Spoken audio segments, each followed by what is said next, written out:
નમસ્કાર દર્શક મિત્રો, સત્યમેવ જયતે લાઈવ ન્યૂઝમાં આપ સૌનું હાર્દિક સ્વાગત છે। વડોદરાની કપરાઈ ચોકડી પાસે ભયાનક એક્સિડન્ટની ઘટના સામે આવી છે। ઘટનામાં કન્ટેનર પલટી ખાઈ જતા આખી કાર જગદાઈ ગઈ હતી। સદનસીબે કારમાં બેઠેલા 4 લોકોનો આ બાદ બચાવ, માત્ર ચાલકના હાથે જ સામાન્ય ઈજા થઈ હોવાનું સામે આવ્યું। કારની હાલત જોઈને કોઈ બચ્યું હશે તેવો અંદાજ લગાવવો મુશ્કેલ હતો, પણ ચાલકે જણાવ્યું કે તેમના દ્વારા કરવામાં આવેલા સેવા કાર્યો તથા ભગવાનના આશીર્વાદને કારણે કોઈને ઈજા પહોંચી નથી। આ અકસ્માત ઓવરટેકના ચક્કરમાં થયો હોવાનું પ્રાથમિક અનુમાન છે। વડોદરા પાસે આવેલા કપરાઈ ચોકડી પાસે ગમકવાર અકસ્માતની ઘટના સામે આવી હતી। કન્ટેનર પલટી ખાઈ જતા તેની નીચે કાર જગદાઈ હતી। અકસ્માત સમયે કારમાં 4 લોકો સવાર હતા। સદનસીબે કોઈને પણ જાનહાનિ થઈ ન હતી। તમામને આ બાદ બચાવ થયો હતો।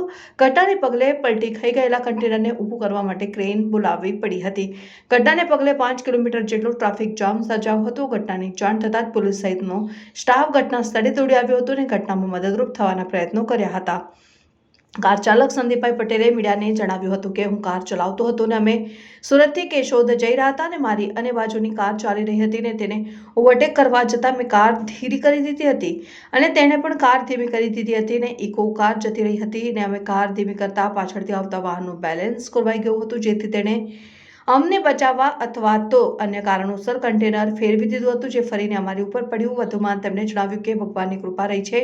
કારની જે હાલત છે તે જોતા તો કોઈ બચી જ ન શકે, પણ મને હાથમાં માત્ર નાની ઈજા પહોંચી છે અને અમારા સત્કાર્યો અને સેવા કાર્યોનું આ પરિણામ છે। અમે આવતીકાલે યોજાનાર સેવા કાર્યમાં ભાગ લેવા જઈ રહ્યા હતા અને આ ઘટના સમય કારમાં 4 લોકો સવાર હતા। હાથને છોડીને અન્યને કોઈ પણ ઈજા થઈ નથી।